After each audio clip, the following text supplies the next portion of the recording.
Hi, everybody. Welcome back. Hope you had a nice break.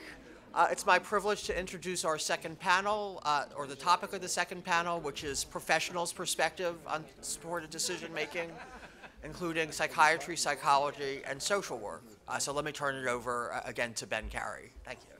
All right. Thanks very much, Ellen. We have 4 people to hear from today. I'll introduce them each just before they speak. We're going to start with Dr. Roderick Shaner, longtime medical director of the LA County Department of Mental Health, broad responsibilities across the county, the management of clinical policies and standards for assessing the need for involuntary mental health treatment in a variety of settings: hospital, emergency rooms, inpatient units, and the outpatient system. In this capacity, Dr. Shaner works with many organizations to help ensure that individuals with mental health crises receive care that recognizes both the critical need to preserve their autonomy and the obligation to give them safety and support. So we're going to hear from him first about supported decision-making. I'm going to try to keep these talks to about 10 minutes to give us some time at the end to take questions again. So Dr. Shaner. Great. Well, thank you, Ben, and thanks for inviting me here to this really important conversation. It's an honor to be here as both a clinician and a bureaucrat.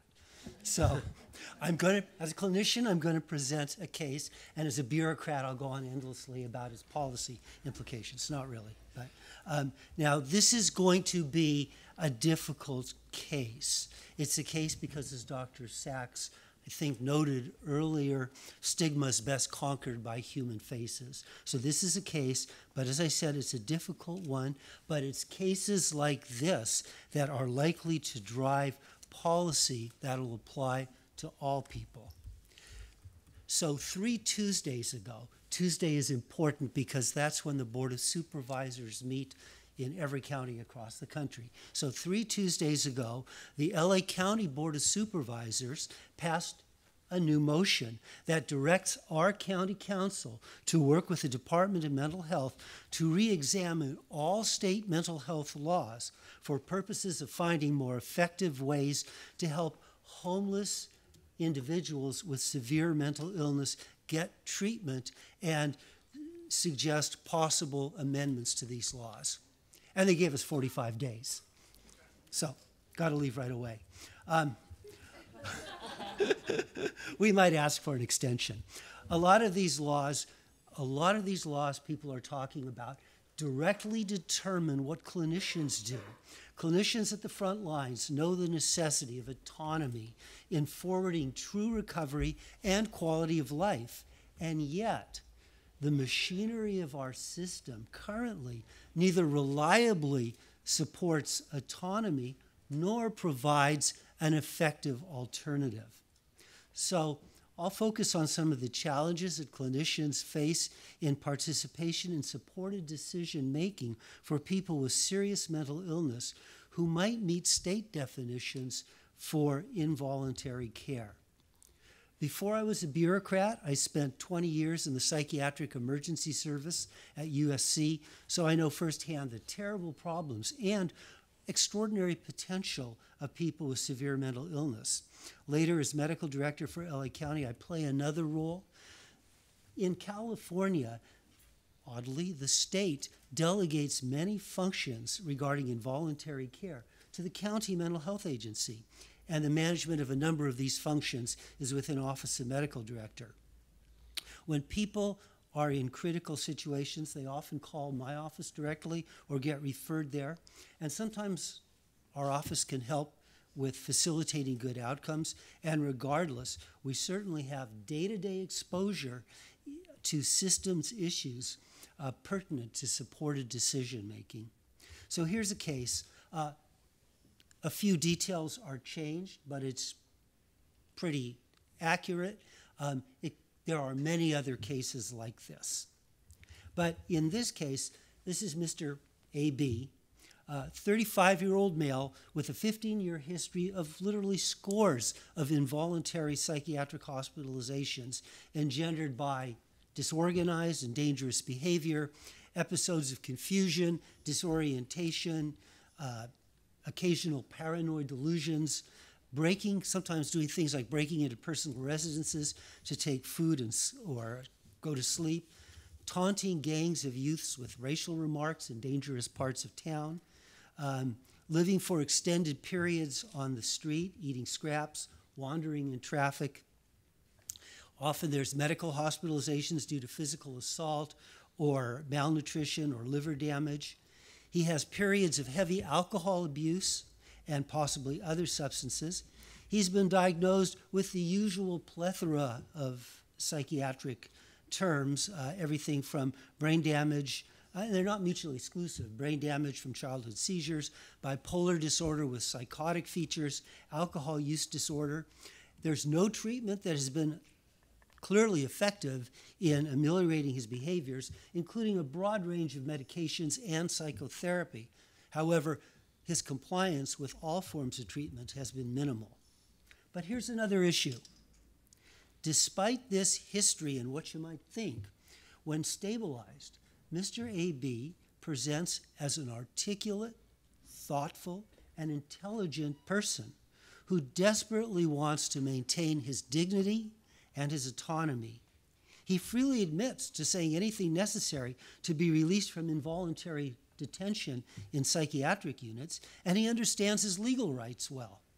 Further, he has a mother who has stuck by him throughout his life, even today, spends the bulk of her time advocating for her son to get treatment, calling emergency services for responses, driving the streets looking for him, pleading with courts to grant LPS conservatorship over her son. Now, the usual course of events, and there are many cycles all the time, is as follows. Law enforcement or psychiatric mobile response teams, often after calls from family, respond and find probable cause to detain as danger to self, others, or gravely disabled. He ends up in an emergency room. There's 70 emergency rooms in LA, and then ultimately into a locked psychiatric unit, of which there's some 25. Within a couple of days, he appears lucid and coherent after some stabilization, and he pleads to leave, often noting that a life of incarceration is no life at all. Family, past treatment providers, and the patient often confer with current hospital staff to attempt sorting out the best course. Most of the time, he's discharged fairly quickly by hospital staff or via court proceedings because while nobody thinks he's fine, they do not believe that there is immediate grounds for further involuntary detention. This cycle repeats itself every few weeks. But about 15% of the time, he's held for a longer period. This is always on the basis of considering not only what he might look like at the present, but on clinical history, which to some suggests grave disability. Petitions for LPS conservatorship are sometimes filed. They're usually dismissed after court appearance, where he looks very well and speaks movingly. Very occasionally, the court finds for conservatorship and has granted guardianship under conservatorship to the mother. When conservatorship is granted, Mr. A.B. suffers through confinement, and I mean that literally, often writing moving poems and letters to his family, to others. His last lengthy hospitalization, several months, was at a state hospital, where staff, after some time, voiced the belief that they were not providing meaningful care beyond confinement that provided safety from streets, drugs, and possible harm. As has happened before, the mother was moved by her son's distress and promises to abide by treatment in mental health or substance abuse rehab facilities.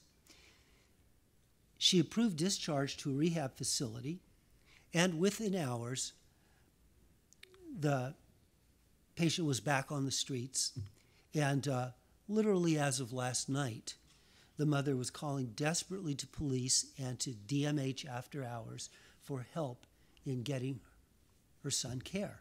So, Dr. Shaner, that's someone who's does have the capacity to make some decisions that they're often bad ones, right? So that makes that a very difficult case in terms of decision making, right?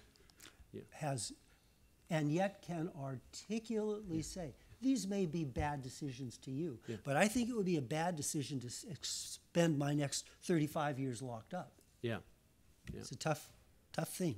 So what are the challenges to clinicians in a case like that? So just a couple, maybe three. Actually, I didn't mean that to be funny. There probably are a lot more challenges we could all think of. But first, our current laws insert an overwhelming overlay of regulatory processes governing relationships between an individual and clinicians. Being a mental health clinician legally requires someone to follow many procedures based not solely on clinical judgment or conviction, but by regulation. Decisions about what sort of consent may be valid, what third parties may speak about in regard to someone under care, and what elements must be included in treatment plans must all conform to various legal codes and standards. The cycle that Mr. A.B. experiences occurs as law enforcement, our first responders, clinicians, administrators, and courts all assiduously comply with regulatory processes. Here's another challenge for clinicians participating in supported decision-making. Legal liability for adverse outcomes arising from clinicians' decisions rests heavily and personally on clinicians. The consequences of personal autonomy in all of us, as Mr. Martinez noted earlier this morning, can be both exhilarating and grave.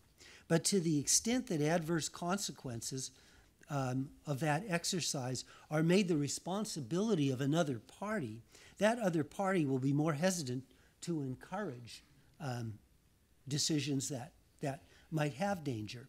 In this case, with Mr. A.B., many a clinician has thought that better to discharge Mr. A.B. AMA, that's against medical advice, after determination that legal grounds to detain do not exist, than to risk consequences to licensure and sometimes pocketbook of supporting autonomy. And finally, at least for good clinicians, concern extends to preserving supportive networks for our patients. We recognize that a family's need for support and assurance of safety for their loved one is important to preserve that. As with Mr. A.B., when a clinician helps a desperate family by referring for investigation for LPS conservatorship, it requires soul searching, and whatever the ultimate choice, it can rupture bonds of trust among patients, families, and clinicians. So none of this is to say that supported decision-making shouldn't become a standard of practice or that we cannot get there. We must get there. This case is simply to suggest that, among other things, we should deal with the associated clinician challenges that create perverse incentives for unilateral decision-making, at least in situations other than street psychiatry. Well, let's we'll revisit him. I think that is the kind of case where it's a particularly thorny one, how it is applied in that particular case, where the person is repeatedly making decisions against their best interests in landing in lockup. If you don't mind, let's move on. We have a little bit more territory to cover. Sure. We'll come back and ask, I think, specifically about Mr. A.B. I'd like to hear. I want to introduce the second person to speak, which is this is Miss Anna Suarez, who joined the LA County Department of Mental Health in April of 2005. She is a district chief. She oversees the mental health services provided by contract providers and directly operated clinics in the southeast region of LA County. Prior to that, Ms. Suarez spent 20 years working as a contractor. She was a therapist. She worked in all levels of as a contractor and providing mental health care services, all the way up to executive director. She is also responsible for the creation of the first directly operated mental health, I'm going to say promoters program. Promotores, okay. in LA County Department of Mental Health. She can tell us about that. So, Anna Suarez, go ahead. Thank you. So I had come forward with a very optimistic perception of this decision-making, supported decision-making, and got brought back to reality by Dr. Shainer's description of what is really some of the real dilemmas that we face in trying to move forward with a model which I think is very respectful and supportive of people's identity, people's self-authorization, their capacity to live a real enriched life by having authority over their own lives. And certainly on paper, it is exactly where we all want to be, because it is the most respectful thing to do. And if I were suffering from a mental illness, or I had a family member, I would want that for myself and for them. So I think that's a very important model. However, Dr. Shainer does bring us back to reality, which is that there are situations where this is going to be very much of a challenge for all of us, and we have to remember that. With that said, I want to talk about some of the things that we are doing already in the department, which I think is kind of along the lines of supported decision-making. And you'll see that we're not so far, maybe, from getting to that goal, because we are doing a lot of things already. So let me start with just making a statement that we are committed to a culture of recovery, and that involves supported decision-making, in my view. Recovery involves client empowerment. It involves supported self-direction. Awakening of hope. Hope is very important and very difficult to sustain if you feel like you have no say over your life. Making supportive connections. Social networks are very, very important to maintain a person's sense of identity. And of course, and this is most important, reducing harm. And this is where the dilemmas, of course, come forward, is the issue of reducing harm. Supported decision-making and a recovery-oriented culture must be individualized to a person's strengths, their needs, and their preferences. And it needs to be holistic. So we're going to be talking about housing, employment, education, health and mental health services, spirituality. We don't talk about that so much, but that's an important part of a lot of people's lives. Do we respect that? Do we support that? Culture. What about the cultural pieces in people's lives that sustain them? Do we respect that? Do we support that? And social networks, which I mentioned earlier. We have to demonstrate to people trust, acceptance, respect, and an empathic understanding, which is critical if our consumers are going to move forward in the recovery journey. Okay, so what do we have in the department? We currently have a lot of actual positions and programs that support recovery and, I think, supported decision-making. They include certain staff that are specialized staff. We have a set of staff called community workers or mental health advocates. They're actually people with lived experience that are employed by the department, and they're there because we believe that they not only understand the consumer, but also are able to mentor them and be there for them in a way that maybe professionals are not able to do.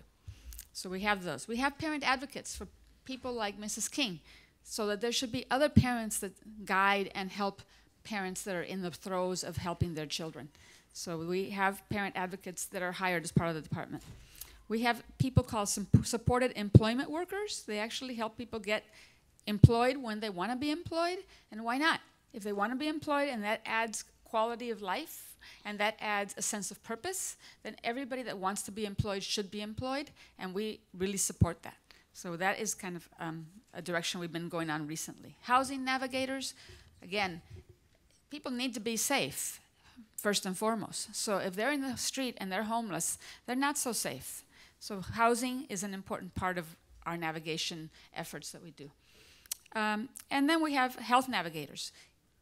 It's pretty well known that our consumers die 25 years younger than the majority of the population. Why is that? Why should that be? Is it because they don't get care, they don't know how to get care, they don't know how to ask the right questions? Is it the medicines they're taking? Maybe. But if the medicines they're taking cause something like high blood pressure, well, shouldn't they be then getting advice on that, on how to lower their blood pressure? There should be really careful medical care, and that needs real advocacy. So maybe we need supportive people, supportive health workers to assist people who are getting medical care or not getting medical care, as the case may be. And finally, what we need to do, and we are doing now, which I'm very excited about, is the Promotores Project. The Promotores Project is actually something that came from the Latino tradition. Latinos for years and years in Central and South America have had promotores, which are basically lay people trained in the community, usually on health issues, that reach out and into the community and educate the community. They teach the community about health issues, and they teach them how to be their own best advocates and advocates for their friends and neighbors. So we now have developed a Promotores Project for mental health, and that's exactly what we're doing with mental health. And the purpose of that is to change hearts and minds. It's to change stigma. It's to change the belief that people with mental health issues cannot be helped or are scary and we need to stay away from them, or there's nothing we can do. Even in the best of circumstances, even well-meaning people sometimes will say, well, I have no idea what to do, so I just have to leave it to the professionals. Well, maybe that's not the best answer. And so our promotoras are there to train the community, to teach family members, to teach friends, to teach neighbors that there are things they can do and how to do those things. Whether it's linking them to resources, whether it's providing a listening ear, whether it's being supportive in somebody's dream, whether it's believing in the person so they can believe in themselves, whether it's dealing with the dilemmas that Dr. Shaner was talking about, which are very heavy ones. But we try to educate the community that they're not bystanders, they're participants, and they can be participants and they should be participants in the well-being of their loved ones. So, let me see what I've missed here, because I'm kind of talking off the cuff.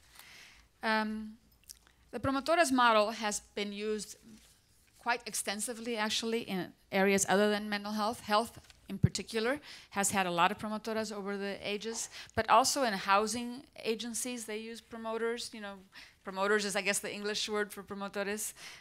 Domestic violence has used them a lot, with the promotores going with people to the, actually going with them to court to face their, abuser, and to be a support, a real tangible support there. I mean, imagine that, being a domestic violence victim, being too afraid to stand up to your abuser or your violator, and having somebody that'll say, I'll go with you, I'm there next to you, we'll go to court together. That gives people strength, and that's kind of the things that promotoras do and train the community to do. How are they paid? How are they supported in Mexico? Well, actually, it depends. There's a whole variety. Some are just volunteers. They do it because they want to do good. Yep. Others are paid on a stipend basis. Others are hired as employees. So there's quite a range of ways that people are maintained. We in the department do pay them. We pay them per activity that they do. So if they go out and do a presentation, we pay them for that presentation. But they're not regular full-time employees. They're vendored employees. Okay. No, I mean, it sounds like that would be a type of person who might act as a supportive in helping people make a decision if they didn't have, family members and friends around at hand. Exactly. Right? They absolutely could, because the promotoras in mental health are actually very well trained. We give them a lot of education on mental health issues, mental health constraints, mental health dilemmas, mental health symptoms and signs, and what helps people that have mental health issues, how to help them. So, and then we also have a baseline model of respect for people's dignity and belief in that every person has something to offer. And given that, there's a real open heart approach to people, and which is very welcoming and very positive towards clients, because they don't feel judged. They feel like the person that's sitting there with them really is there to listen and be with them. And they're different from peers, is that right? Some of them actually are peers. Some are family members. Some are community leaders. We get some of our promotoras from the schools. The schools will nominate people, say, this is a wonderful leader in our school. We'd love them to be a promotora within our school. So we will train them. So it varies. Okay, that's great. Okay, I have a few more minutes. Yeah, a couple more minutes. Okay, yes. a couple more minutes. All right, so let me move on to supported employment is another thing that we do, and this is 3 minutes. Okay, this is there's actually an evidence-based practice called individual placement supports, and what this is a a way of helping people who want to be employed to become employed, and there's actually 0 exclusions to this model. So regardless of the person's status within the department or their mental health status, even if they want to do something, we start from wherever they are, and we start to help them to do that particular thing. Now, they might not be realistic. If it's not realistic, we kind of say, okay, these are the options that we have available. Is there something that approximates what you would like to do so we can get closer to where you want to be? So, for example, we had a person at one of my clinics, Rio Hondo. She really wanted to be a famous movie star. That was her goal. But she had never acted. She had never worked anywhere near the film industry or the movie industry or the TV industry. She was pretty far from her goal. We were actually able to get her a job in the back, kind of the back, but working in a movie studio. So she didn't get to be a movie star, but she got to be around movie stars, and she got to help the movie stars get ready and prepare. And so it was really very fulfilling for that person, and gave them a whole sense of purpose and a sense of self-pride and self-empowerment that the person had none of when she had nothing but a dream, but no path. So we're really happy with the supported employment program. We're also doing supported housing, which is when somebody who's been homeless for years and years, we may be able to get them into a home, an apartment, but then they can't succeed there sometimes because they don't know how to solve certain problems. They don't know how to deal with the neighbor that's yelling at them all the time. They don't know how to remember to pay their electricity bill so it doesn't get turned off. You know, they don't have certain skills. And so supported housing means that the person not just helped to get housed, but helped to remain housed by meeting with them and saying, okay, what do you think you need to do to make this successful? And then working that out. So we have all of these different models: housing, education through the promotoras, supported employment, supported health advocacy. All of these have room in them for supported decision making, because we're not making the decisions for our folks, we're helping them make the decisions for themselves and then helping them get to where they want to go. All right. I mean, I think that's what we do. It's, as Jonathan Martinez said, is what we do anyway, right? We talk to our friends about what's happening with housing, what's happening with health, what's happening with career choices and stuff. All right. We're going to move on to our next speaker now, seated here to my left, which is who is Anne-Marie Yamada. Anne-Marie is an associate professor and the director of the Serious Mental Illness and Recovery Research Group at the USC School of Social Work. She's also a volunteer and participant in the Faith-Based Advocacy Council of the Los Angeles County Department of Mental Health.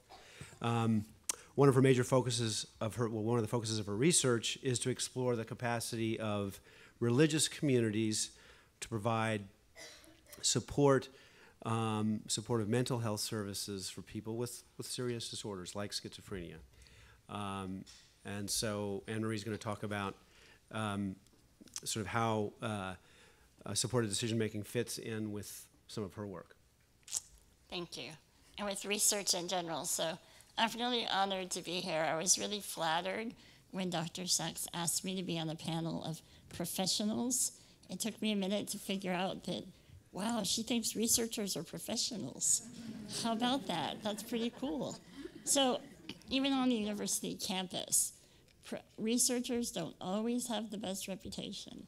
We're sort of known for talking a bit too much with a lot of words as if we don't want anyone to know what we're talking about, using way too many numbers and statistics when people really just want a story. So you can see the clinicians and the administrators that know that, might possibly be a little more, welcome at a cocktail party. So that said, my job today is to suggest that there is another way, that we can rehabilitate or help with the recovery model for researchers, so that researchers can actually be seen as having a contribution to make for exciting things like supported decision making. So how do we do that? Okay, so we do that by, instead of focusing so much on the research, but really trying to set up a story and trying to tell a story. So data is good to tell a story, and you can imagine that I was quite disturbed when I realized that there really isn't data on supported decision-making for people with serious mental illness. I'm a researcher. I talk about what we know from data. So now I have nothing to talk about.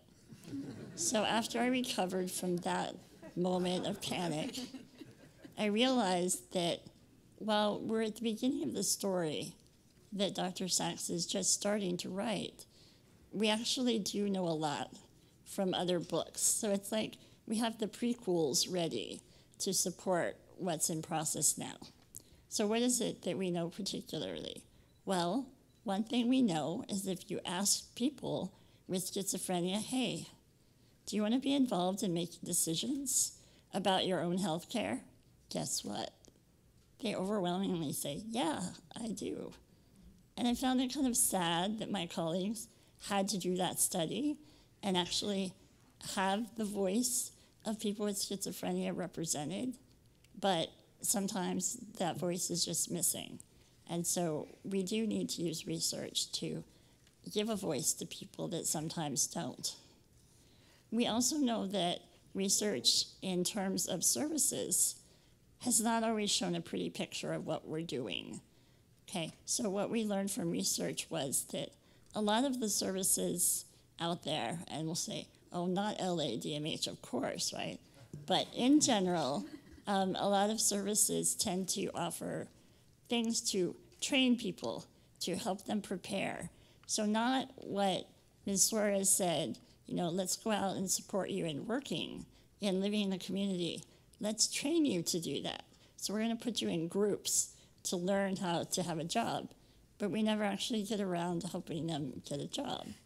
So research was actually helpful in showing, again, another shocker, actually getting people jobs is better for them than putting them in groups all day talking about how to get a job.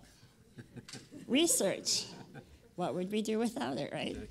So research, though, has really helped to improve the services. So in terms of my research, which I sort of look at as one of those 1,000-piece puzzles that only nerds want to do, this is not the little kitten puzzle of 250 pieces that most sane, rational people would prefer to do. This is really getting in there and looking at, given the diversity of the county of LA, what do we do with people if they want support, but maybe they don't? I know, brace yourself.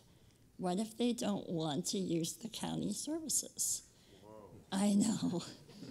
And worse yet, what if the county is not able to provide services to everyone in need? Then what? Okay, if you look around the world, we know from research that people do survive even in places that offer no services. So how do they do that? Natural support systems. So having support systems, we know internationally, is crucial for people doing well, even if they have something like schizophrenia. People can survive and function and have a high quality of life. It's possible. So how do we recreate that here? We use facts. So we know that if about 1 in 5 people in any given year will be experiencing mental illness in some capacity, and about 25% of those people, whoever they are, not us, right? Not 1 in 5 in this room, but just in general, right? They seek faith-based opportunities through the faith-based organizations for their starting point for help. So we know that. And we know that these clergy, and I'm going to say that really, defining it really broadly across all faiths, that when you ask people with schizophrenia, would you like spirituality or faith to be part of your services? Again, shocker, a lot of people say yes. It was about 80%. Even more surprising, the administrators agreed that it's important. Now, how often does that happen when you have agreement? So pretty much, we have a group of people, clergy, interested in being support. We have a bunch of people that want support, and we have administrators who are willing to not get in the way, at least, right, of the support. So I don't work for them, so I'm not getting paid, but as a volunteer for the LA County Department of Mental Health, I am really proud and brag a lot that They really are leaders in terms of integration of spirituality into services. It's really a good thing. So that puzzle is something that, again, research has helped to contribute to. So where does that leave us now? Well, let's see. We have people that want to help, system that wants to be helpful, people that need help, and a new vision. So I can certainly see the possibility for a new line of research that would look at what happens if you provide clergy with the training and tools, not just to know about mental illness and to improve their awareness, but to actually have a tool to help them serve as support, to help people make decisions. How crazy would that be? And how fun to get grant money, hint, hint, to test that. Can't be too careful with hinting these days, given the funding environment is not what it once was.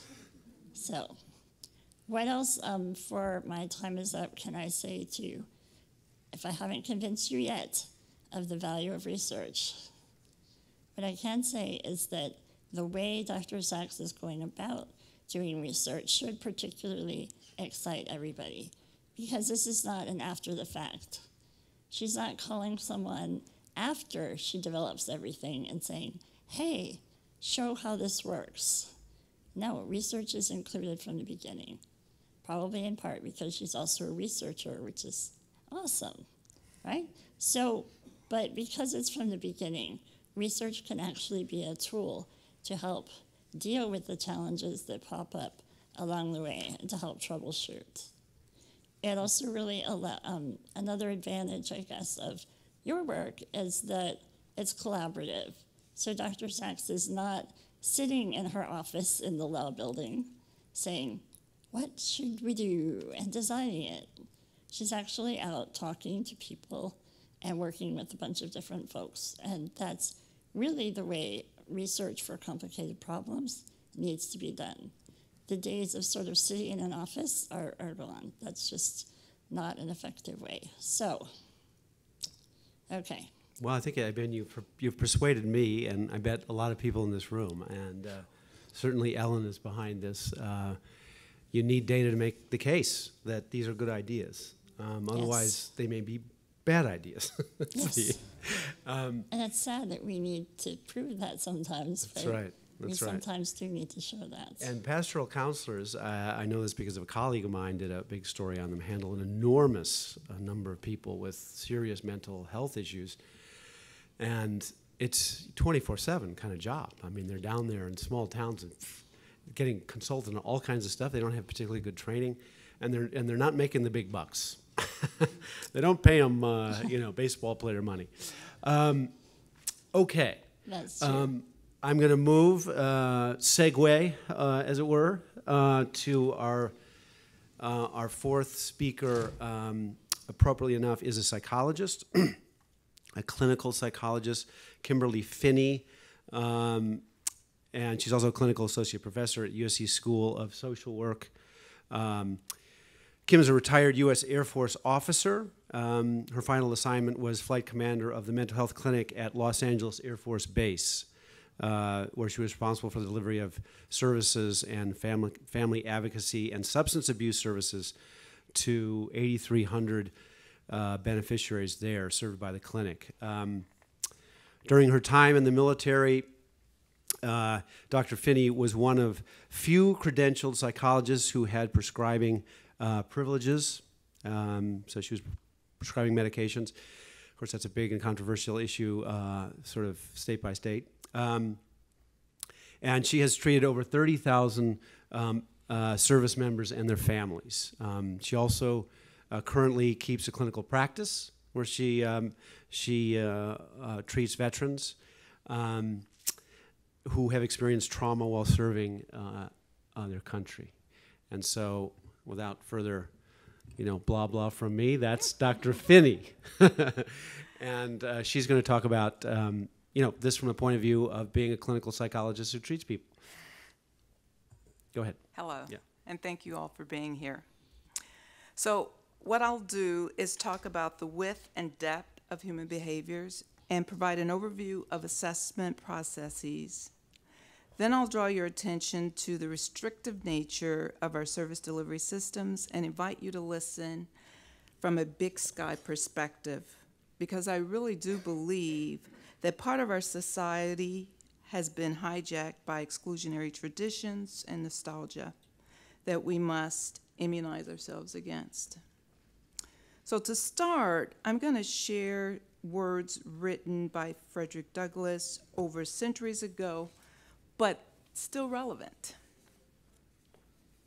And he wrote, "When justice is denied, when poverty is enforced, and where any one class is made to feel that society is an organized conspiracy to oppress, rob, or degrade them, neither person nor society will be safe." So, my presentation is based on my experience as a clinical psychologist, professional educator, and an eternal student of human behavior. And as stated, I've assessed over 30,000 plus soldiers, sailors, airmen, Marines, and Coast Guardsmen. And I can tell you that the service delivery platforms between the services differ, given the same diagnosis. I believe that this is best explained by the intersectional factors of culture, gender, race, and class. As such, it's clear to me that a paradigm shift is needed with respect to our current service delivery models and policies. And I include policies because they impact how services are delivered. Sometimes they're very in your face, overt, and sometimes they're covert. Our approaches to assessing disorders in the field of mental health are population and case-based. Population-based assessments examines an individual's performance or abilities within the context of the patient's peers, such as age, gender, and race, to identify what's normal or abnormal. Case-based assessments examine what's needed for an individual to function within their environment, and it has more depth than width when comparing it to population-based assessments. In addition, our assessment instruments used to diagnose disorders or deficits measure severity and function on a continuum. So, for example, given 3 individuals with the same diagnosis, we can find variations between them with respect to what they can and cannot do. In other words, there are observable skill set differences that can be measured within the same diagnosis. As such, it is insufficient or sometimes disrespectful to simply use a checklist or cookie-cutter intervention or policy application that does not yield the appropriate sensitivity to the unique needs or skill differences of the patient or client. Moreover, the overarching goal of some interventions, delivery system platforms, and policies falls short of what is actually needed to allow the people we serve a sense of self-determination and autonomy. I believe self-determination, defined as the free choice of one's own acts, and autonomy, which is defined as freedom from external control or influence, are best achieved by service delivery systems that allow individuals the right of choice without undue influence and to gather input from others if desired or needed.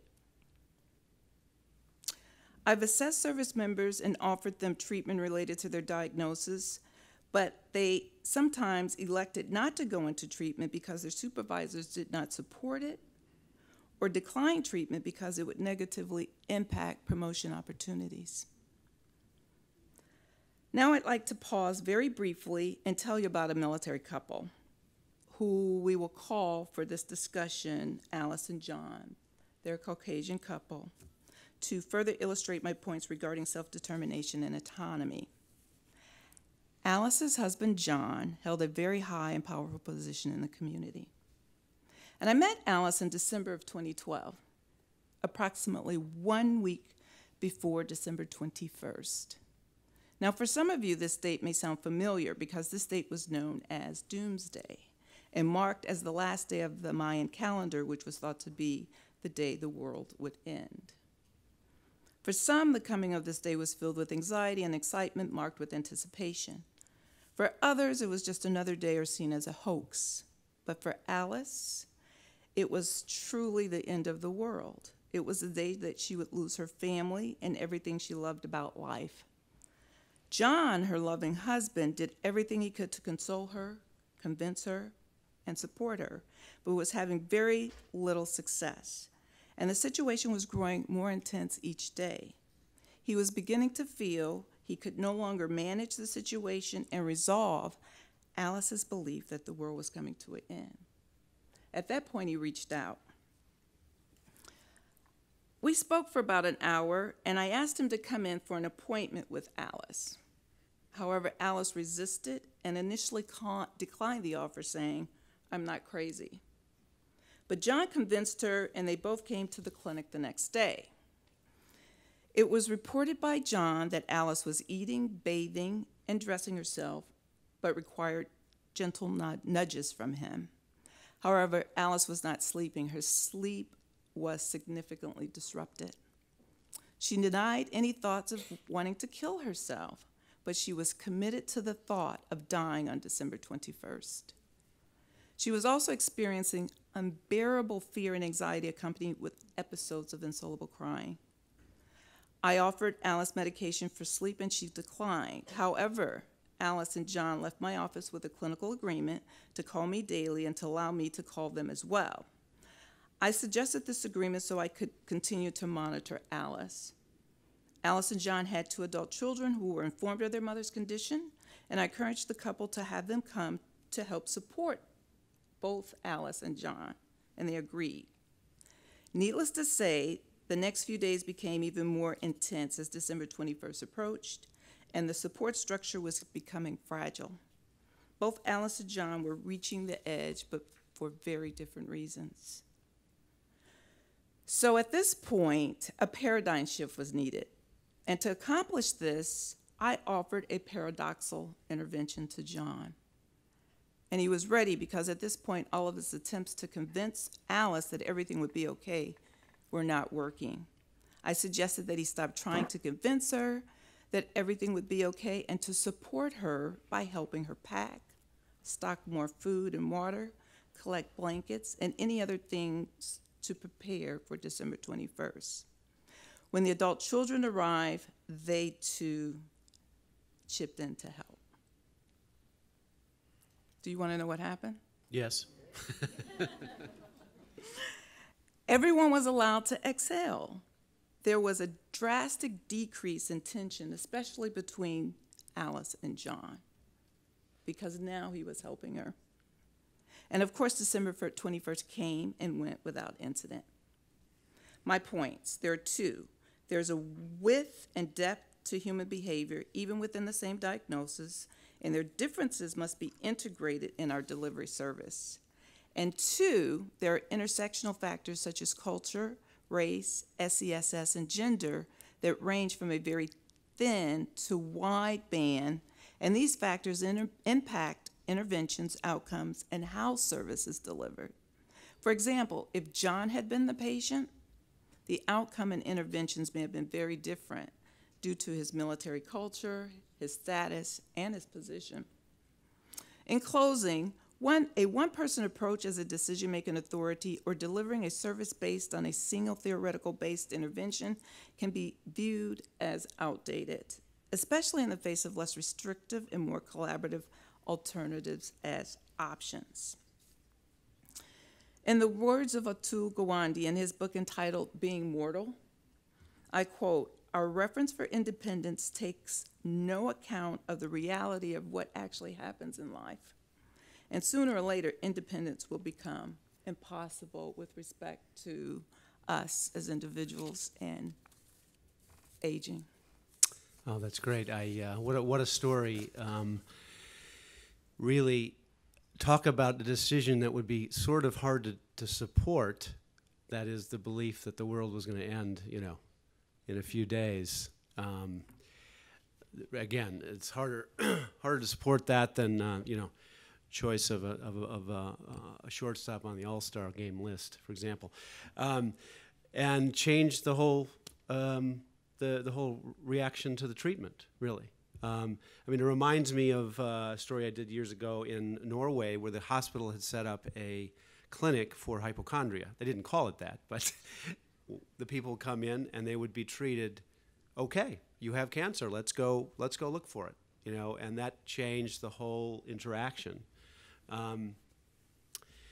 Okay, we did so well, this panel did, in keeping to our time, that we do have plenty of time for questions. I'm going to actually ask one first, since I have the mic, which is, you know, there's a lot of talk, particularly in the treatment of first episode psychosis, of shared, that's not supported, but shared decision-making, where, you know, the doctor and some of the family member sit down and the person who's being treated has input into the decision, okay? Now, I think it's a little different, I'm told, it's different from supported decision-making. And I guess either Kim or either the two doctor clinical people here might answer that. I mean, do you see those as different things, or are they the same? Do you know what I'm talking about? Where you know, instead of you being the doctor saying you should take these medications, this is my diagnosis, you are actually consulting with the person being treated and asking their opinion. You know, and their opinion could be all over the place, but that's their opinion, and you're taking that into consideration. I think it's a little different from the supported kind. I don't know. Yeah. It is, and I think it was mentioned earlier that supportive decision-making is a culture. It's an environmental perspective in terms of mindset, right? And so my belief is anytime you have a diagnosis or no diagnosis, you know, for example, Alice, did she really have a diagnosis? You know, we could come up with some rule outs, right? Was she delusional? Was this a psychotic break? Or was there this obsessional fixation on this one particular entity? Either way, I think as an individual, you have a right to what type of treatment you get, to include no treatment. And then we as providers get on that same bus and say, okay, you do have the right to no treatment, but these are the risks and benefits of that choice. Yeah, I mean... I can add to that maybe. I'm sorry, go ahead. Yeah, I think that shared decision-making is a positive step and something that ought to be encouraged and something that can be positive for everyone. However, I think because of the inherent power differential in the relationship between a physician and their patient, there's the inherent risk that one of the two might have more sway in the decision. And I think for me, the idea of supported decision-making is that it really is up to the individual to decide what to do, and that everyone else's job is to really just help to facilitate them making their own decision, but not really to persuade them, maybe even unintentionally. And the other people might not include the treating doctor, right? Right, Yeah. which it certainly could if they were willing to take that stand and remain impartial. And I would add that's outside of life-threatening situations where there are safety issues. And I think you would agree with that as well. Yeah, let's throw open for some questions. There are, by the way, some microphones. I can see one. I guess they're at the edges there. If anyone is, I'll go ahead. Yes, you want to stand up, and you don't need the mic, right? If you don't want to go over there. Yeah. One of the things that I didn't hear in this discussion is that with severe mental illness, whether psychosis and anosognosia, and the fact that often, and I'll give you an example. So I decided to do that kind of thing, shared decision making with my son, diagnosed with schizoaffective disorder. And he told me on 1 year of his conservatorship to do that he didn't want it and he didn't want medication. So, although we're going on the 16th time doing this, I said, okay, thinking that maybe there'll be a magic time when he will realize that getting off his medication has pretty bad consequences, and it's not just me telling him that. So I let him do that. And this was in March. By September, he stopped eating for 2 weeks. So I was making homemade chicken soup for him. But I ran out. And I had, fortunately, a can, which I opened it up, and he smelled it, and he said, "This smells like cat food, I don't want it. Make me real soup now." And, "Oh, you see this?" And he took the can lid and he threatened me. Now, I know he was in a very bad state by now, because we had to lift him from the chair to get him to bed, because he wouldn't eat. And he also was screaming at his girlfriend to get out. So I had her to leave, and I left, and I got the police, and guess what happened? Well, fast forwarding, and I won't go into another detail where he actually almost killed me, and he's now in the forensic program, because I was trying to help with empowering him. He doesn't remember. He doesn't remember that what happened. He doesn't remember that it was when he got off his meds, he got ill and almost hurt me, and then he almost killed me and had to go to the hospital. So how do you do supportive decision making with psychosis, anosognosia, and the inability to remember?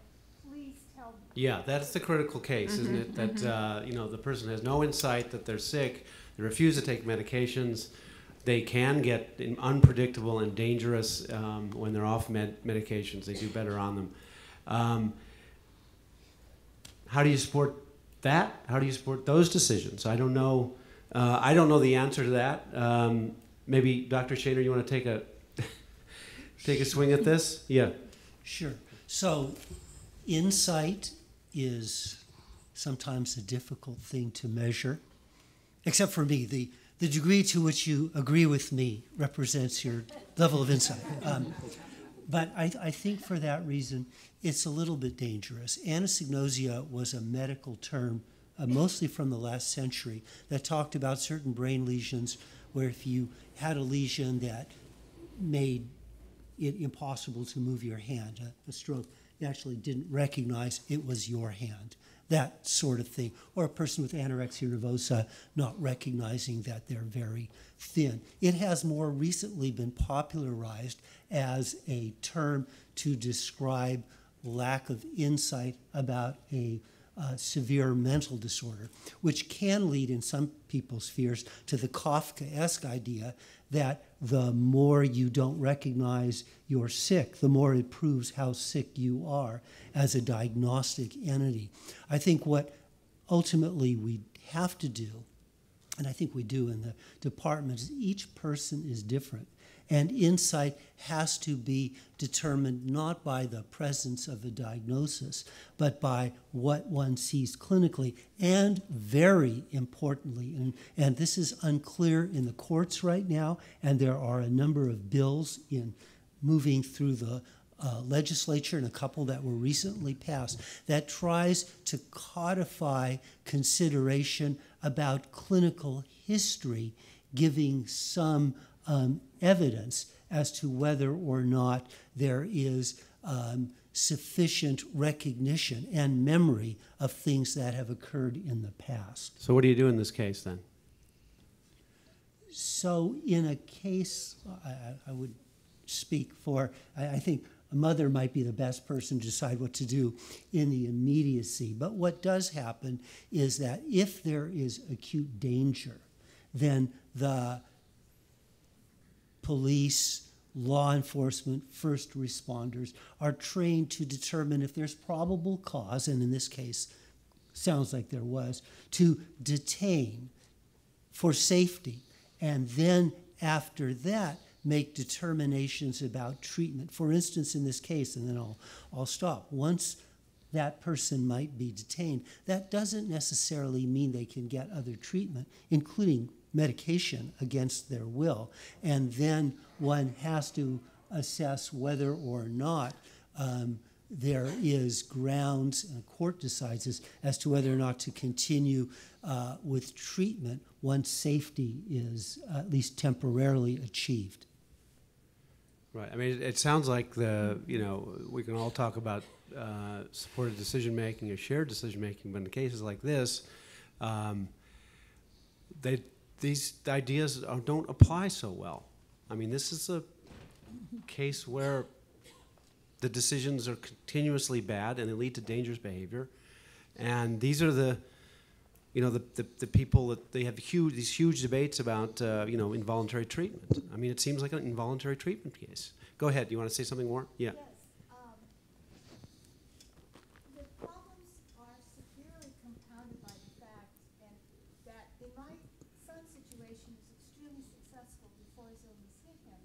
So here was a person who was traveling around the world and Europe and throughout the United States, taking care of his own stuff, and all of a sudden he crashes almost in one night and is now conserved by his mother and being driven by her.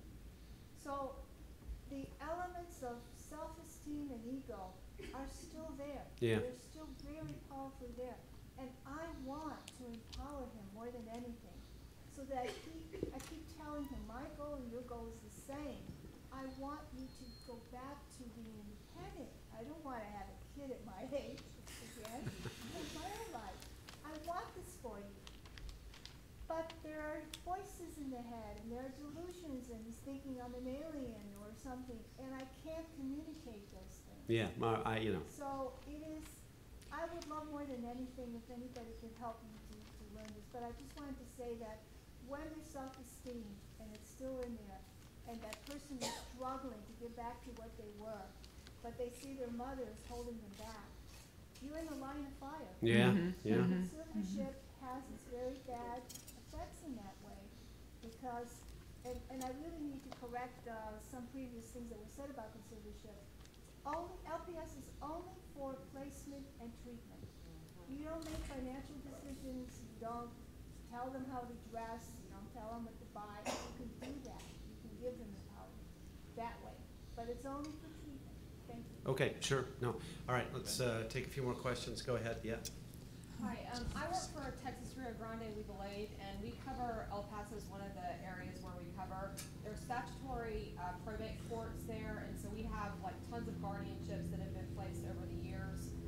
We have a very aggressive guardianship program in El Paso that's actively going in, and when there's a guardian that's becoming elderly, they're removing them, or they're actively trying to have someone placed under guardianship.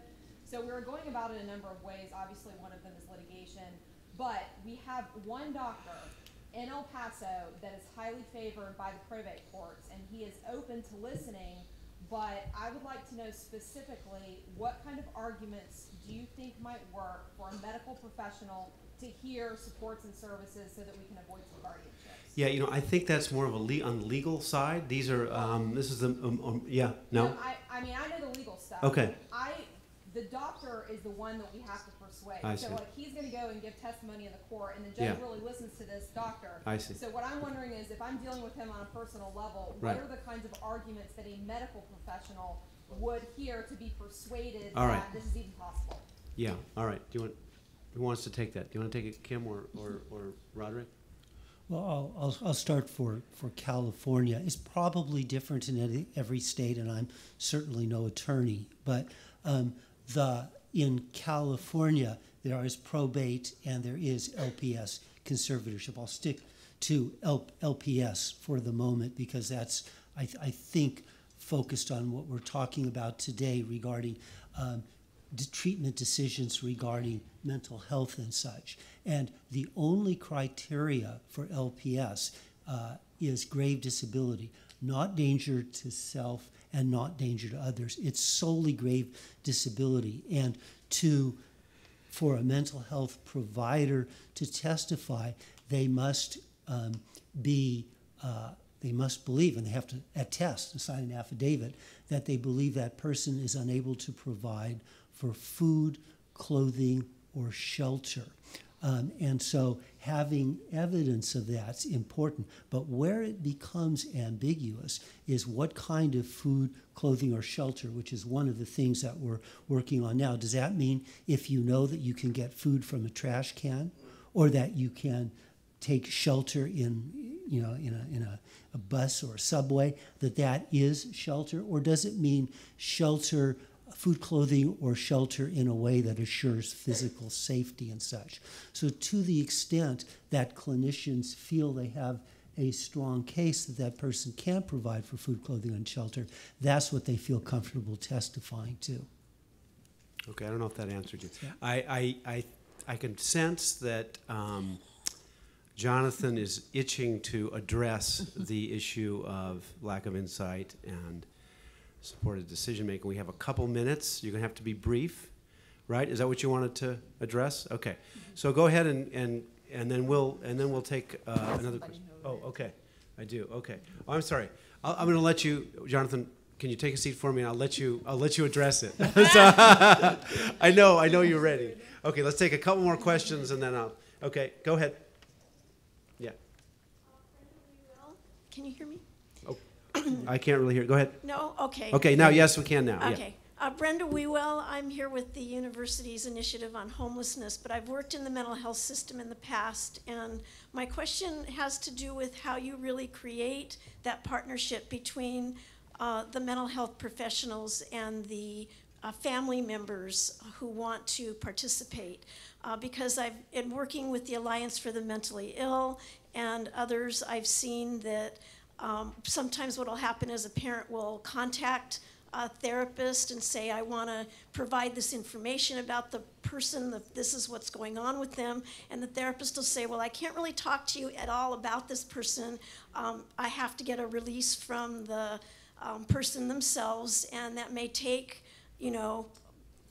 another week until I see them, for example. Yeah, no, that's a great question. Yeah. There's those kinds of barriers, and I know in working with families, when I worked with the Alliance for the Mentally Ill, a lot of the family members would say they didn't really understand all of the different elements that were part of the system and what the choices were and where the resources were. So how do we really help build those networks and those relationships with the people that we want to be part of that team in a way that makes it as effective as possible for them all? Yeah, I mean that's the big order you just put on it. I think nobody knows all the services and all the stuff that's available or all the pitfalls. But maybe, yeah, I think that's Anna. Yeah.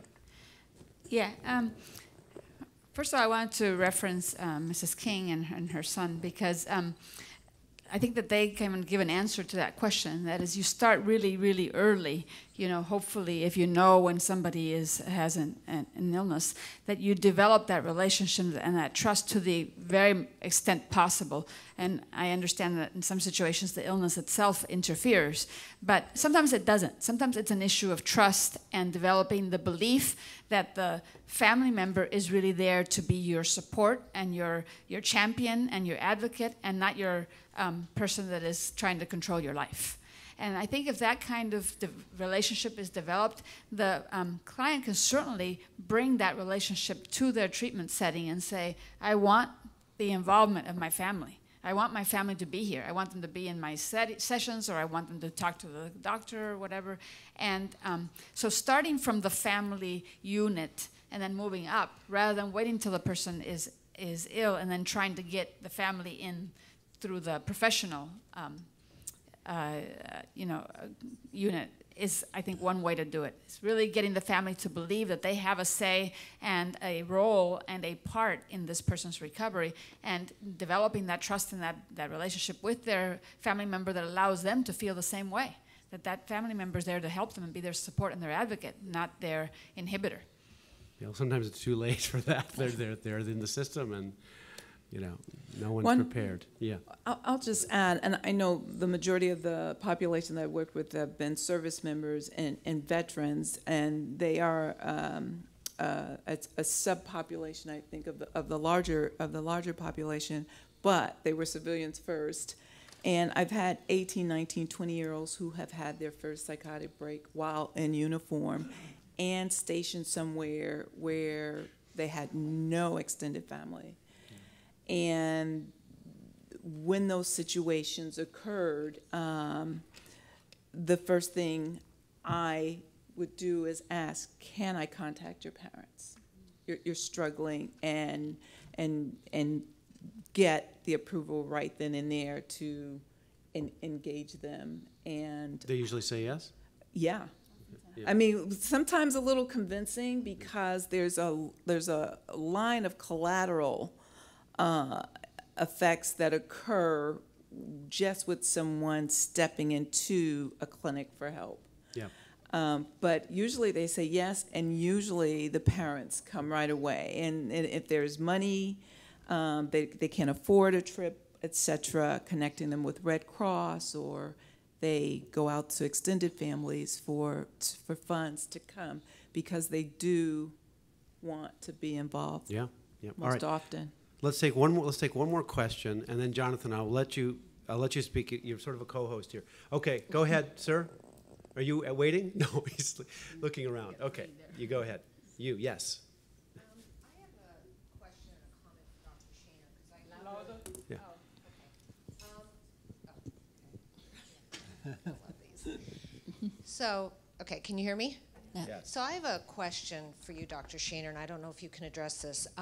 I can absolutely relate to the cycle that you're, I've been my son's LPS conservator for 5 years, and 4 of them consecutively. And the first year, it seemed like he was doing really well, so I let it go. And my question for you is, the bar is really high, as I think it should be, to become an LPS conservator. But it took another 2 years with him ending up unconscious at USC, trying to commit suicide by drinking antifreeze. He survived. To get the LPS conservatorship. He's doing well now. He's on medication. He's never lived with me again, which has really helped. He's been in transitional living. We do have shared decision making. But my question is this: as our loved ones are doing better, and we think about, with the help of the psychiatrists and psychologists and their entire team, of letting the conservatorship go, and if they become in a dangerous situation again, it's so impossible to get it. It's very complicated to get it back. And I tried so hard for 2 years, and it finally took him literally almost dying to have a psychiatrist at the hospital say, why isn't this young man under conservatorship? And I'm like, oh, thank you. Mm-hmm. So that's my question. How do we, it's sort of all or nothing. Either they're conserved or we let them go. And is there an intermediary step? Mm-hmm. And that's, I don't know if you have an answer for that, but I would love for that to happen and would be willing to work on that with somebody. So it's a great question, and I think people are working on answers.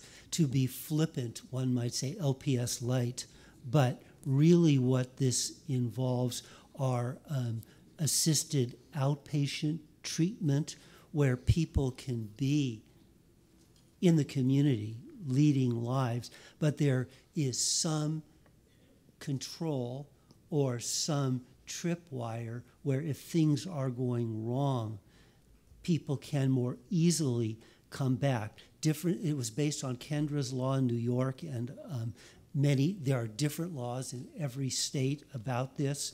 In California, it's called Laura's Law, assisted outpatient treatment. LA now has, I think, by far the largest program. There's about, at any given time, 80 people in it, maybe more. And there is, and it is somewhat broader than just grave disability. Like, it also involves incarceration, dangerousness. So it's not exactly analogous to LPS, and perhaps is an attempt. I think that it's imperfect. We just don't know how to use it yet. It's relatively new.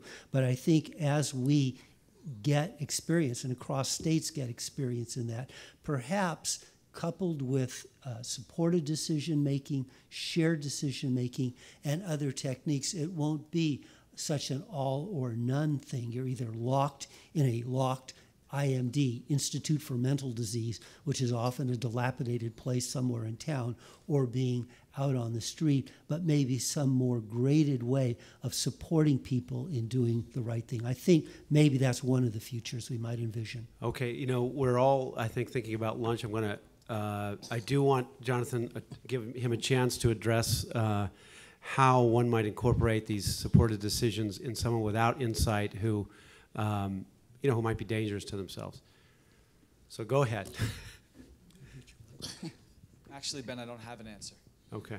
And that's something we all need to recognize, is Yep. sometimes we don't. And I think we've made a mistake here today, and we have a wonderful opportunity here today, is we didn't recognize pain. We heard 2 stories of familial pain. And it shows that we always have to keep looking for answers. We don't have all the answers. Supported decision-making cannot answer every question. The worst case scenario is, by definition, the worst case. I just wanted to say briefly that, 1, I'm so very sorry for what you and your families went through, and 2, I'm so very blown away by the way that you continue to argue for the best possible outcome for your children. And that is something we have to always keep an eye on. We must not let the worst case scenario deter us from seeking the best possible outcome. And this conversation we're having today can bring people together. There are other people in this room, because I've talked to you, who've been in similar situations. Seek each other out. The only way we find paths through, if not solutions, is by talking to each other. So I think this is an opportunity today to continue this conversation beyond today and to never stop seeking the best possible outcome. All right, amen. All right, let's eat lunch, and we'll have more questions in the next session.